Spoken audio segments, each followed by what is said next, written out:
Hello all, this is just some Settler 6 Rise of an Empire gameplay.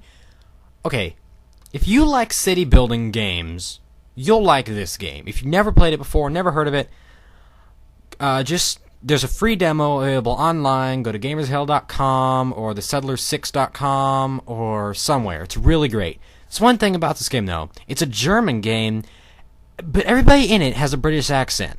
Everybody, even the Arab people, have British accents. I don't know what's up with that, but they do. I'm going to be narrating this one just because there isn't a whole lot of noise, and there's barely any music in the background. So anyway, this is at the very, very beginning. You start out with 3 buildings, a castle, a warehouse, and a cathedral. Cathedrals are for your people to spend money in. They pay to go to the cathedral and listen to the preacher blabble, or babble, or what, talk for a long time. And then that's how you make a little bit of money if you need some. The storehouse is where you store resources, and the castle is the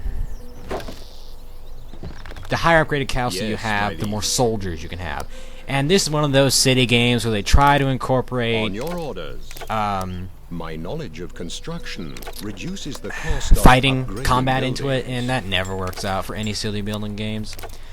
So anyways, We claimed a oh yeah, I'm playing at top speed here. There's 3 speeds you can play on. ×1, ×2, and ×3. I play on ×3 just because all the others seem too slow. And there's some things that have treasure like that, and you can get that treasure and it's worth a little bit of money. And you have to build outposts in different territories if you want to rule over them.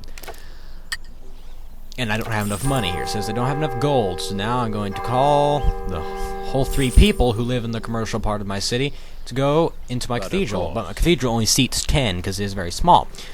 And you can cross shallow parts of rivers, go into different territories, and that is the warehouse being upgraded. And then you can see the marketplace in front of the warehouse gets upgraded too. This is the stone resource. There are tons of resources in this game, but that's just one of them. Stone is a non-renewable resource. Unlike lumber or deer, it's non-renewable. So once you run out of stone, you've run out of stone.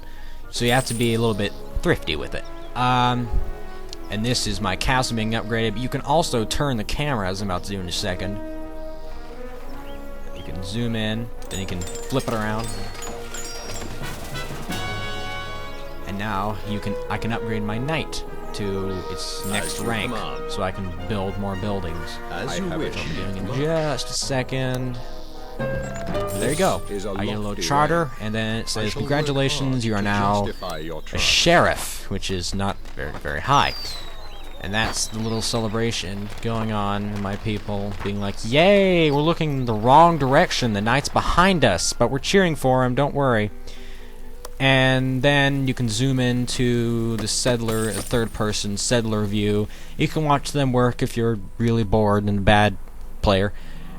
And, yeah, that's pretty much it. You can switch between the people. They have to go into town for food. Yeah, they'll occasionally, one of them will stop working so they can go into town and get some food or cleaning supplies or whatever they need. And then I built my woodcutter's hut a little further away because I was stupid and built it near some not very many trees. Anyways, the cities can grow awfully fast if you're a really good player, and that's just a building being upgraded. All the upgrades look the same. And this map is based off of Mexico.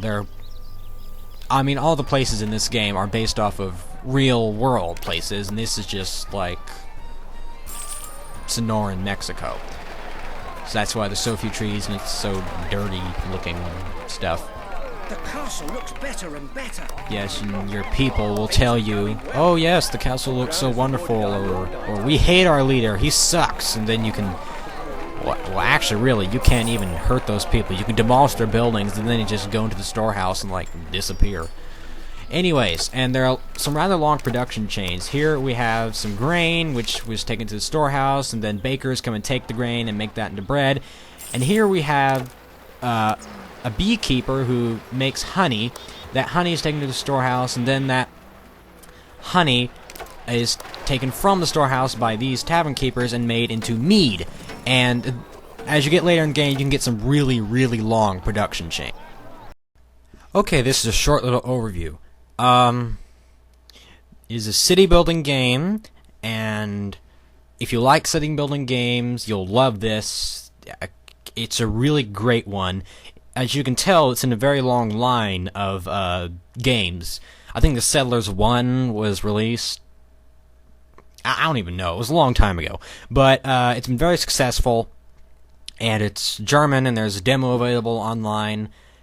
It's free, and if you want the retail version, it's only like $30 or something. Not that cheap. I mean, not that expensive. So, yeah, goodbye.